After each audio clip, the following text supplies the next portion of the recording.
So this is my second video response to a person I admire a lot. I'm talking about Matt Easton, famous HEMA fencer, I'd say, and also great archaeologist and historian, who is mostly famous for his HEMA fencing school of Schola Gladiatoria,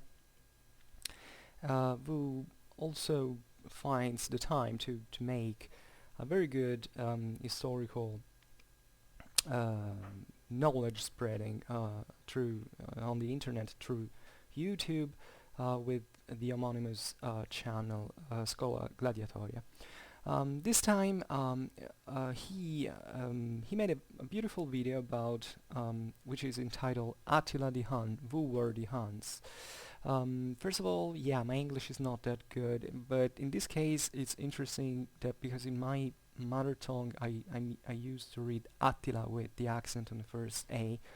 Apparently in English it's Attila, so you know I beg your pardon since the beginning if you hear something weird here then, because I here and there because you know my my English skills are not very good. I decided to respond this video, unlike many video responses, to fully agree with the point the author is making. I have nothing polemic to add, and mostly because he sort of launched a question, you know, that was asked in this video his. Basically, he made this video because he noticed on, I don't know if it is History Channel, can't see here, but he basically watched a historical fiction, a documentary, where about the Huns, in which you find here two characters that are supposed to be Huns in the fiction, who are quite evidently white Caucasians, and also because they are two British actors, and as Matt Easton pointed out, you know, that's pretty evident.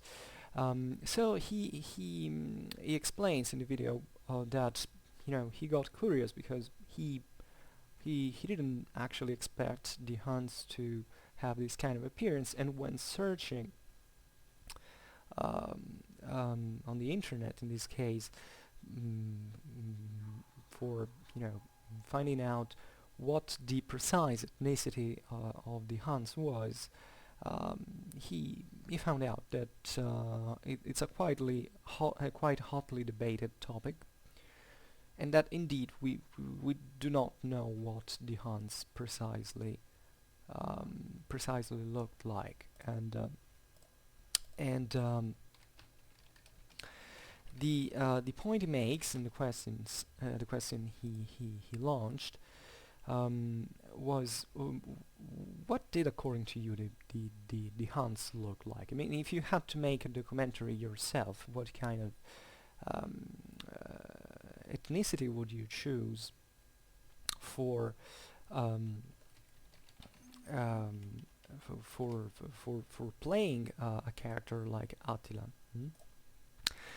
He made a lot of important considerations. I leave you the link of his video below so that you can watch it all. It's not very long, surely shorter than mine.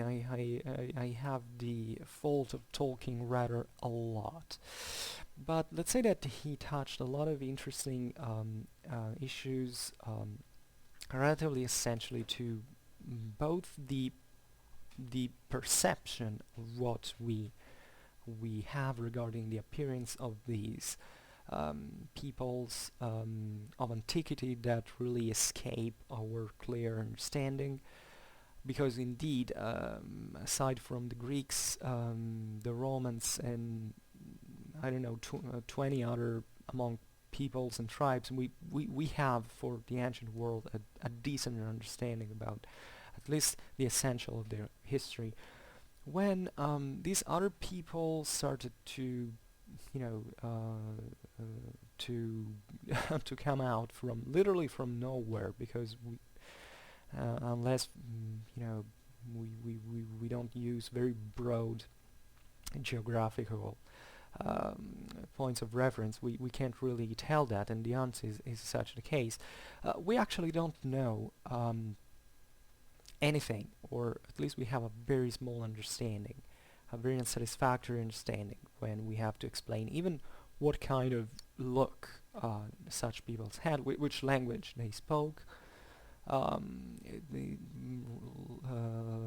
really rivers and rivers of ink have been have flowed just to even make really the point of what we can or cannot know about these peoples. And also from the historical point of view, you know, what is that indeed we really know about these peoples, and what kind of approach we should have when considering um, in this case, even the look of one people, and trying to find some evidence about it. When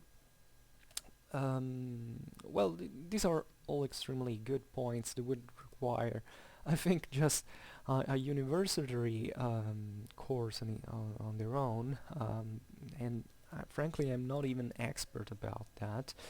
I can't say that indeed I'm a medieval history lover, and I have you know, some understanding of these problems, but I'm no expert, in the sense that I never specialized, nor in Hunnic history, and just, you know, a few in the migration era. But I can say something. First of all, let's get rid of the of the documentary bullshit here, because indeed, as Matt Easton pointed out, this is not just a problem of interpretation. This is a problem of what, you know, documentary producers want in general. I'm not talking about really this documentary in precisely, that maybe it's good, I don't know, I didn't watch that, but let's talk a bit about these kind of mistakes, and let's immediately point out that the reason why you find white Caucasian characters to play the Huns is something that is indeed very old in our cinematography. I remember quite distinctly even John Wayne playing Attila. At one point, he was at least a bit, you know, made up, and kind of camouflaged in some way in his appearance. I think I didn't even watch the movie, but what I'm talking about is that generally in our Western world we did use, and we keep using, white actors for you know, embodying characters that obviously weren't white. Maybe in this case not so obviously, but I really doubt it for the Huns, or at least the majority of them. And the reason it's obviously that when, you know, imagine the average X person, you know, switches the TV on and start watching these documentaries. It's sad to say, but for a matter of I don't know even how to define it, but I believe that if you're of a certain ethnicity and you look at a documentary that shows people of your same ethnicity acting, you're probably instinctively, I'm not saying rationally, because evidently there is nothing about that, but you're instinctively more accomplished to these characters. You know, you kind of feel that they, especially when they're historical characters, that they might have had a sort of, and you don't know very well about history. You can buy the fact that, yeah, there were these guys, yeah, they are Huns, but they're white like me. I don't know, maybe they were mixed.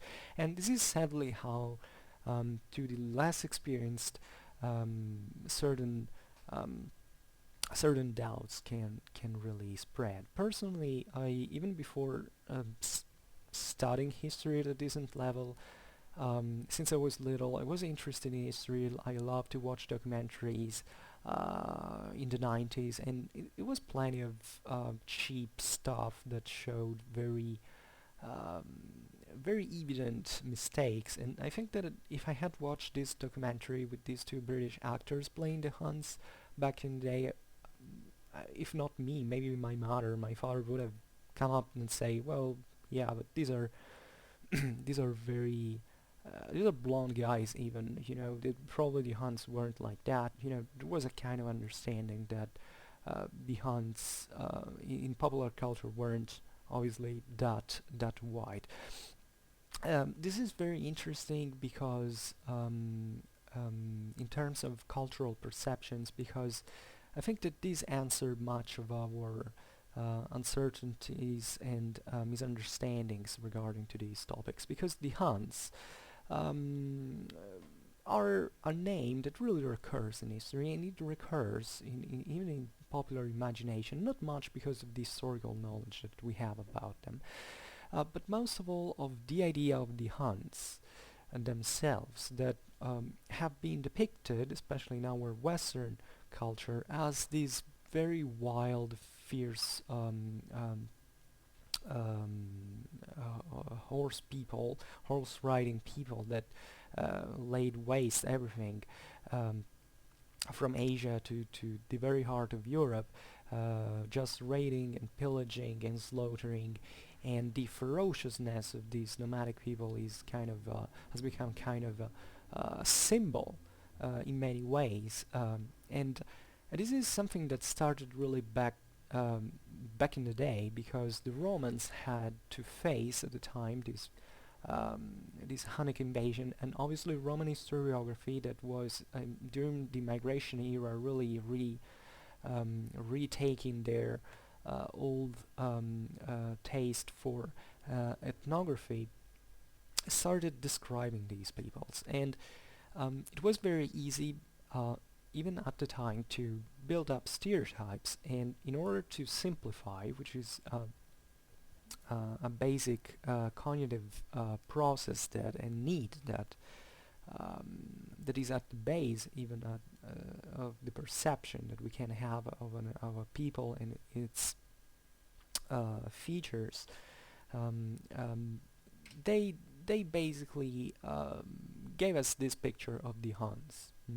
Ammianus Marcellinus tells us, these were kind of little monsters looking, always living on their horses and drinking milk and cooking beefs under their thighs, between the thigh and the horse. I mean, all these very curious things at the time for a sedentary people like a Mediterranean one. That really seemed the character of barbarity. You have to think that since the very early beginning of Western culture, so in the Hellenic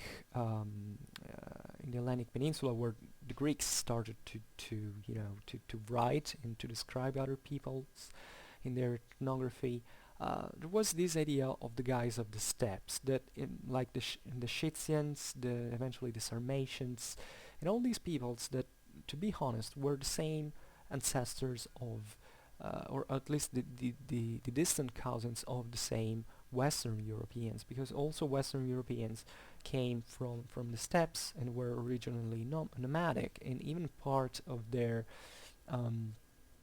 mythology and culture and even medieval cavalry actually has a very deep root into that ancient mythical world of the steppes that was eventually revived, for instance, exactly during the migration era, with this injection of other nomadic peoples into the ethnic tissue of the European continent, even up to the Atlantic Sea, the Atlantic Ocean, better say.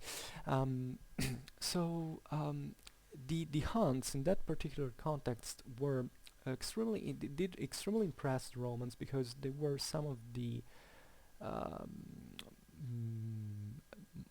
most hardcore steppe peoples that they had seen. I mean, the Romans were fighting since centuries with peoples like the Sarmatians that were horse riders, right? Um, so you can't say that the Romans were really fascinated just because they had seen something new. Indeed, the Romans were fascinated with steppes peoples, but these Huns looked as something different, which makes me prone to believe that these were very distant peoples from the Iranic ones. When we talk about Iranian peoples or Iranic peoples, we're not talking about people that came from Iran. They were talking about the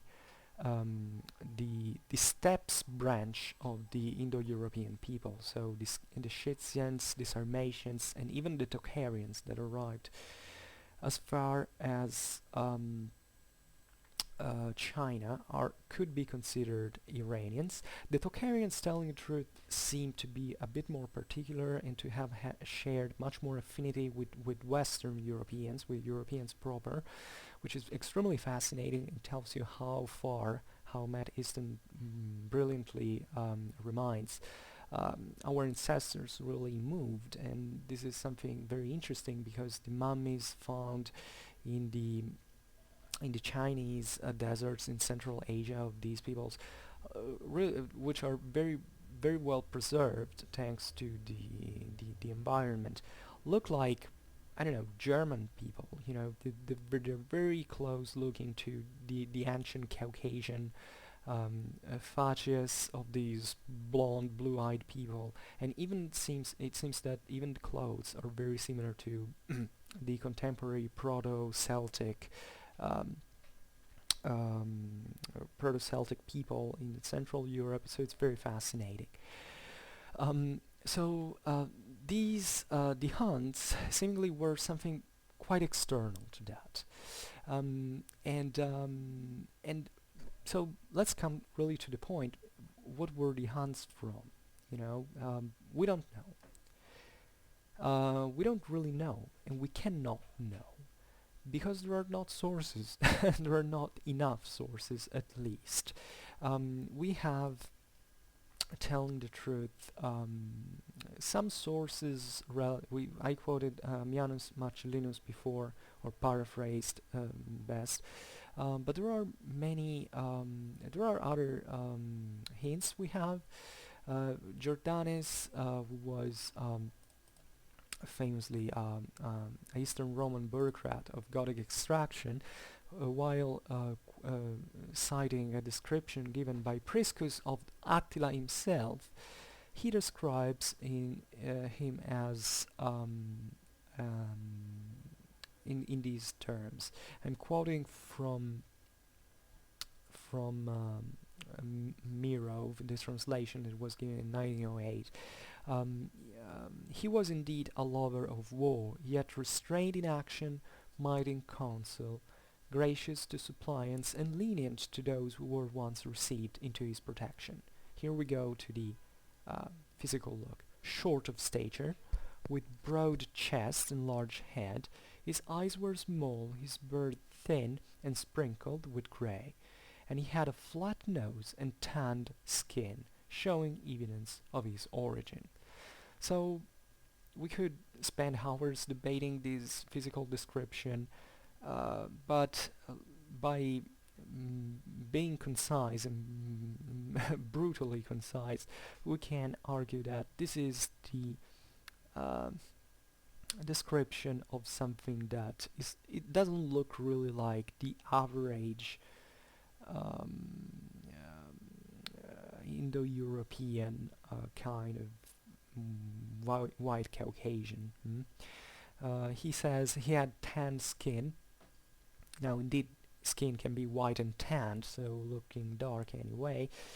But flat nose and these ideas showing evidence of his origin. So it was felt, at least by the author, if he quoted Priscus right. Priscus was a Roman ambassador that had been sent to the to meet Attila, which he did. It seems that it was different. It was perceived as a different people. Now we don't. An unfortunate thing is that we don't know what kind of this people was. It was short, with broad chest. There are medieval descriptions of the Mongols that are quite similar.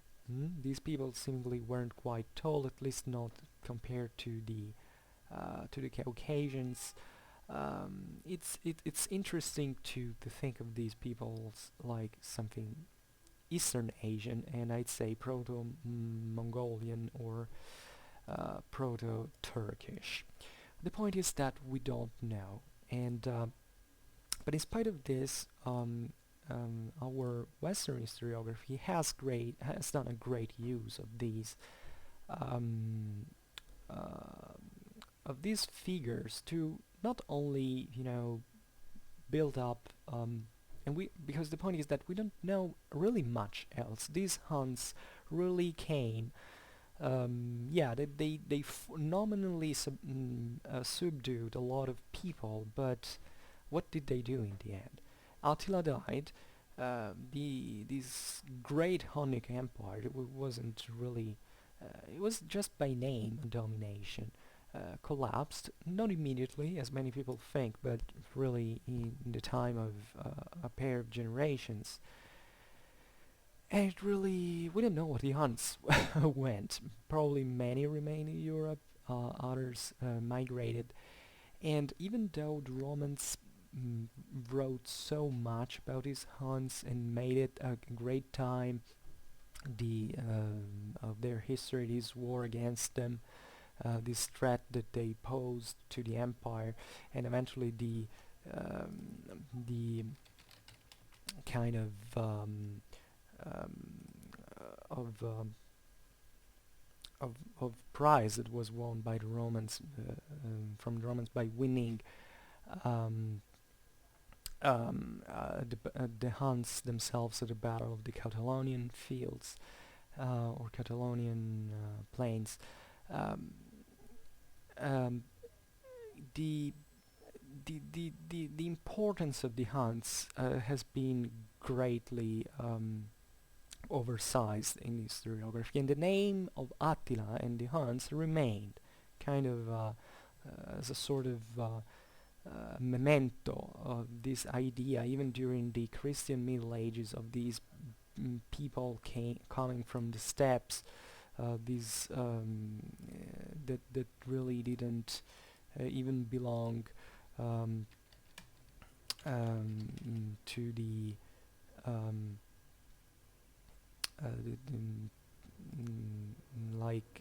they didn't belong to the even to the tribes of Israel, for what we know. These very fierce and negative entities that really made a lot of, and because it was the memory of these guys that weren't just the Huns. There were lots of other peoples that eventually came to Europe, such as the Avars, the Bulgars, the Avars, that probably did have something in common with the Huns, originally speaking, but that they weren't the Huns, and that probably had even a greater impact on European history. If we really look closer, they really kind of remained in the mind of many, and Attila was the kind of prototype. Why? Because the Romans had written about him, because he had gone against the Romans, because he had created serious problems to the Roman Empire. But let's be honest, Attila couldn't really crush the Roman Empire anyway. He could just ask for ransom and stuff like that, and for this very reason he didn't have any interest to really make the Roman Empire crumble. And we have seen what the Huns have left. Basically nothing. We don't even know where they came from. They didn't leave anything. Other peoples instead, coming from the steppes and probably having a similar ethnicity to the one of the Huns, made a much greater impact, like the ones I remembered before. And this idea of the Huns came a very long way. Just remember, in the 19th, at the beginning of the 20th century, Kaiser William II saying that the Germans had to reveal to the world, their ferociousness by proving how that they were like the Huns. And there was this idea, and even eventually entered into the stereotypes. For instance, the British, as far as I'm concerned, during the First World War, at least, did call the Germans the Huns, because they remembered about this even self-identification of Germans for national issues with the Huns. Now, what did really the Germans have to do with the Huns? Very few. It is true that Germany and the peoples that would have largely made up today modern Germans in contemporary times were formally under the Hunnic Empire, which is interesting. But there is no strict evidence that there was such a very heavy ethnical mixing with them. There was probably much more mixing with other peoples that were pushed by the Huns into Germany, and that probably made a substantial part eventually of the German population. But the same idea that the Germans, compared to Western Europe, being Central Europe, were closer to this barbaric world, this ferocious world of the steppes, made, in this case, German nationalism at the end of the 19th and beginning of the 20th century to even adopt this idea of being sort of heirs of the Huns in their ferociousness, in their devastating capabilities. This is quite interesting because it makes you feel how potent the in our collective imaginary has remained about Attila and the Huns, and how probably not deserved this merit really is, at least compared to many other peoples. I have really nothing against the Huns. I am quite neutral on their regards, but I like to to give a judgment relatively to the historiographical dimension of the importance that was given to certain historical events, and getting instead. So this was just about the perception, and I spent almost half an hour just talking about that. But coming back on let's say a safer ground, which is not safer at all probably, but being a more historical one and a less cultural, so it should be less subject to personal opinions. And this is the historical one. What is that we know really about these Huns? I mean, answering Matt Easton's question, what I would like really an actor to look like, phenotypically speaking, if he or she had to play a Hun. Well, indeed. Also in here, I'm subject to a kind of subjectivity, because I have a picture, an ideal, a stereotypical picture of what the Huns should be, and to me it is something quite close between indeed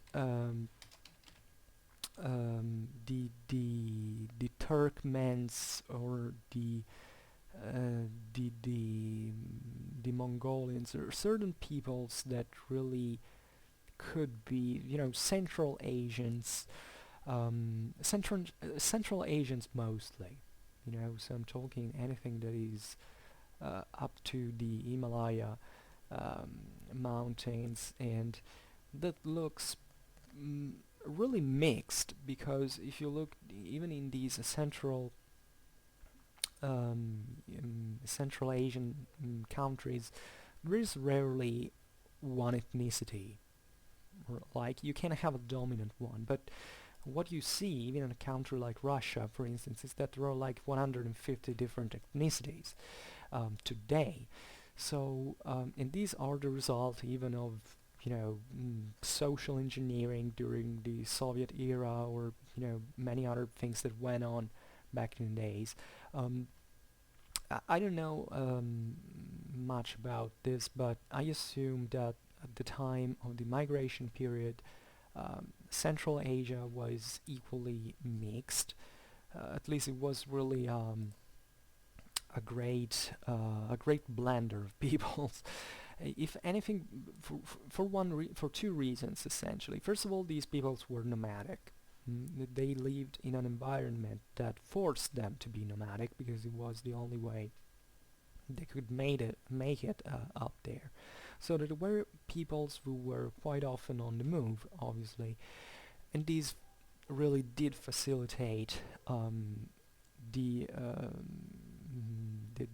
their mixing, and basically making them living in a sort of continuous ethnogenesis, that in which it's very difficult to say, here we have these people, and these people has a kind of homogeneous ethnical background. No, this can't be so. The second reason is that there was a lot of places to move in, because in these huge Eurasian steppes, you know, it was obviously filled with nomadic peoples, but at the borders, at the limits of these huge areas, there were sedentary peoples. From one side you had the Chinese Empire, from the other side you had the Roman Empire. Even if you managed to pass through Afghanistan, the Kushan, and arrive in India, you had, millenary sedentary civilizations that were really a very big prize for the nomadic peoples. It's always been so. The nomad wants to raid the sedentary. So during the migration era, this was quite evident. And as far as we know, there were lots of peoples who made even back and forth. One of the hypotheses when talking about the Huns and stuff is that the Huns or other peoples that were with them really came at the borders of the Roman Empire, after having failed against the Chinese borders, or there were maybe others who had succeeded indeed. But there was this idea that if, one people failed from one side, you could still go to another where there were opportunities. And we're talking about thousands of miles, thousands and thousands of miles, but these peoples were used to go to march through them. They really didn't have a great problem, and therefore this continuous shifting was completely normal.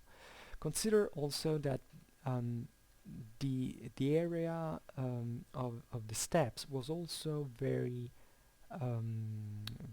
much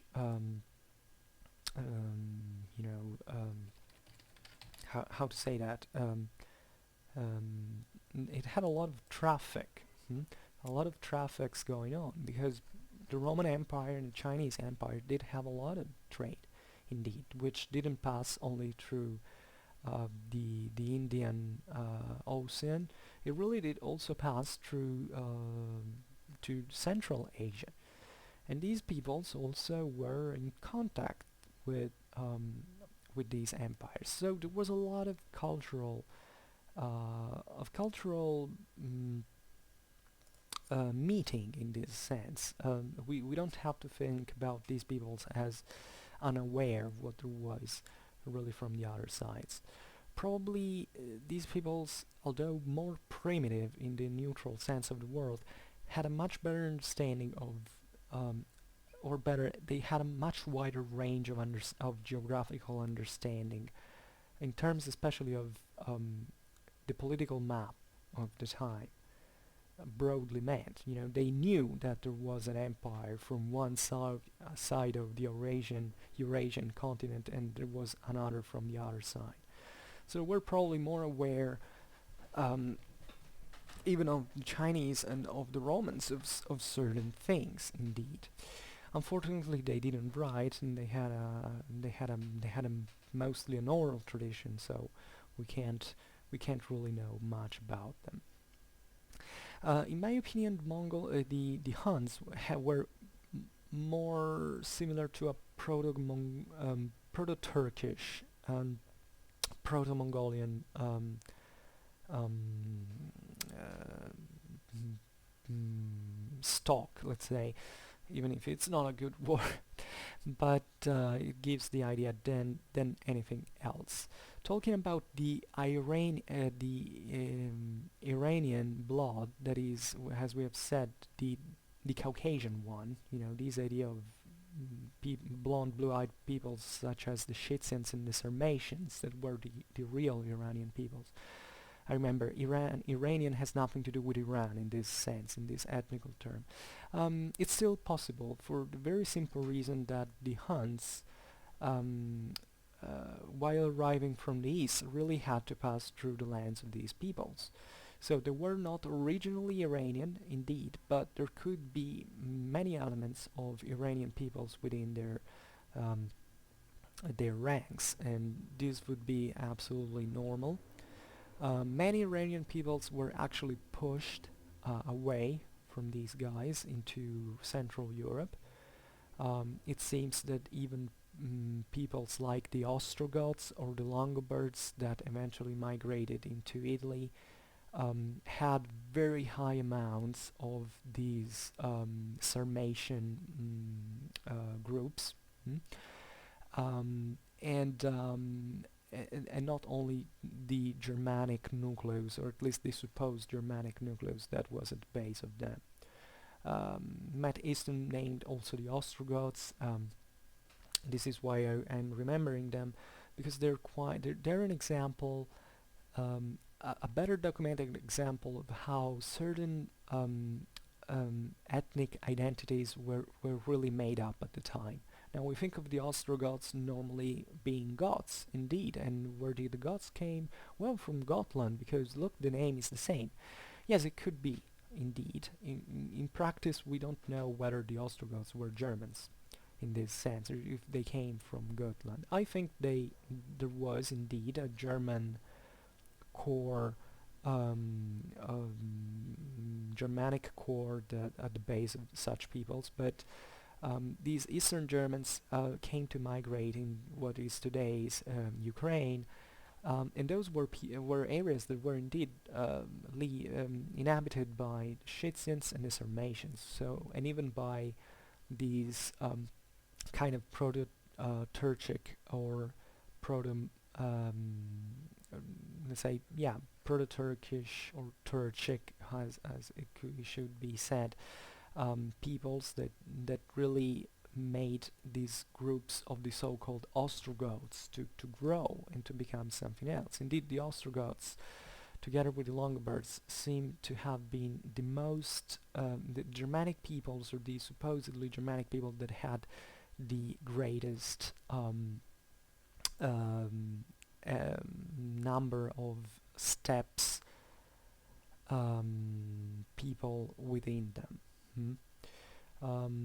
Even the same idea of Germanic or Celt has been debated, historiographically speaking, in this sense, because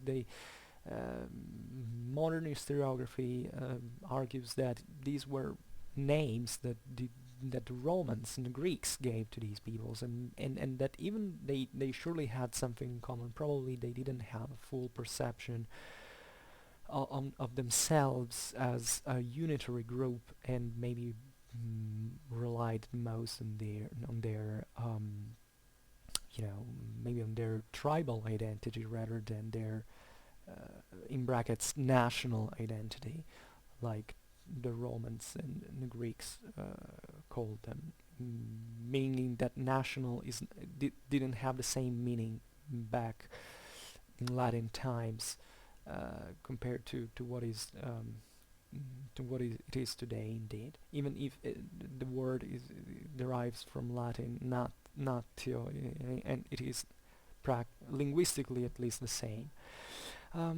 So what can I really say about the Huns? That probably they were so heavily mixed in some way that it doesn't matter even what kind of ethnicity they were. This is valid for other peoples of the migration period. Take the Vandals. The Vandals were supposed to be Germanic, but it seems, as far as we know, that they were mixed probably with Proto-Slavs. Mm? But the point is that we have no certainty, once again. The Huns probably were a group of people that was formed in Central Asia. They came to raid Western Europe. Excuse me, they came to raid Europe. Also Western Europe, but also Eastern Europe, mostly Eastern Europe indeed.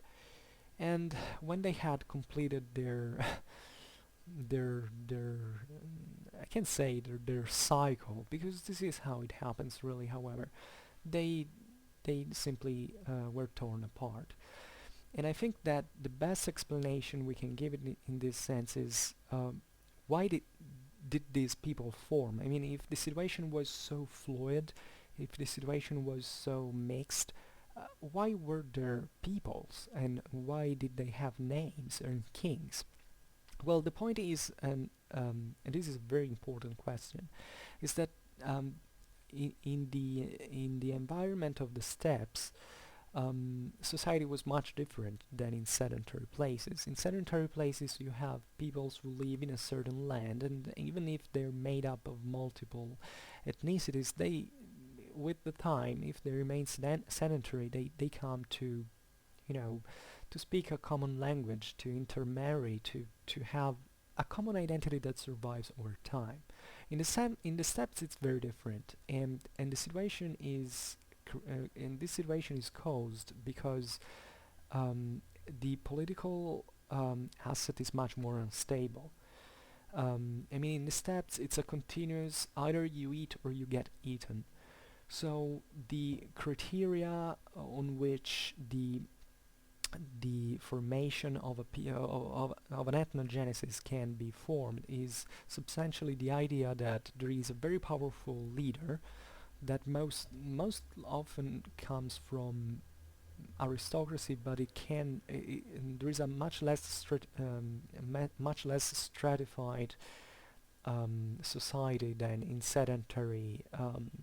the sedentary world, which means that if in the steppe you are a very good leader and you have an immediate success, a lot of other warriors will come under your command to share the profits of your raids, and the more you are successful and the more you grow. The point is that when you fail or when you die, you were basically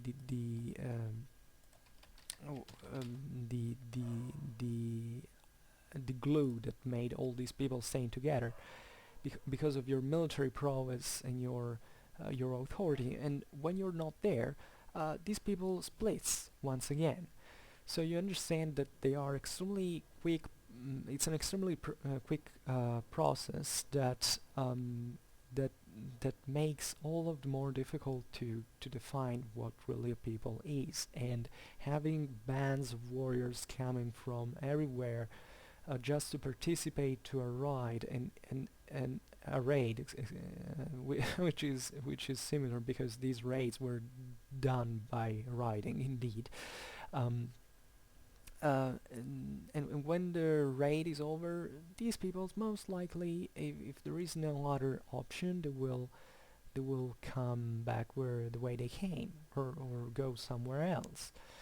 So in a context such as this, what is really even the point of asking what sort of ethnicity these peoples were? Yes, if they came from an area that was dominantly inhabited by a certain ethnicity, it's a valid question, because I do believe that the Huns were prevalently um, proto-Turkic or proto-Mongolian, but it could be that the Huns that arrived in Europe were much more heavily mixed than we expect. We know, for instance, that the Ostrogoths were, and very likely even the Longobards were in the Hunnic army. So those were supposedly not of Turkic or Mongolian origin, were um, Germano-Sarmatian peoples, and yet they were part of the Hunnic Empire, and they fought with the Huns. It seems that the Huns kept the Ostrogoths in great consideration because of their horse riding skills, and those were supposed to be Germans, and Germans at the time weren't such enormously skilled cavalrymen. We can imagine that they had become so because they had gone in the east, and they had adopted not just the military culture of the people that lived there, but also the same people lived there and who had become part of their own people. So these are extremely fascinating topics, and this is my answer.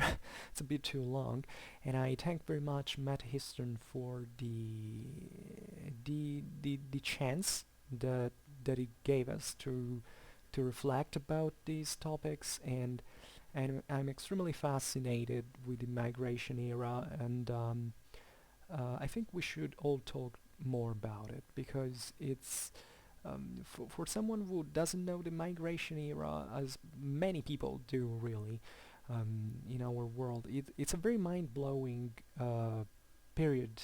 It's a very mind-blowing story to tell, and nevertheless also a very beautiful one, a very fascinating one, because ultimately it's where we all come from, at least as Europeans, but not only. You see here we dominantly spoke about Asian history, and I thought it was very, very fascinating to even think about it this time, and I've done it by speaking out loud.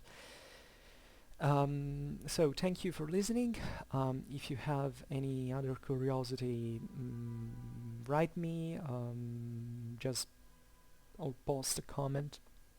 As you know, I'm starting this channel just to talk about history. So the more you participate, the better we can go on. And if you have any question about medieval history, but also about history in general, write me. I can make a video just for you, since I'm still at the beginning, so there is a greater choice that this can happen for you. And thanks for listening, and see you next time.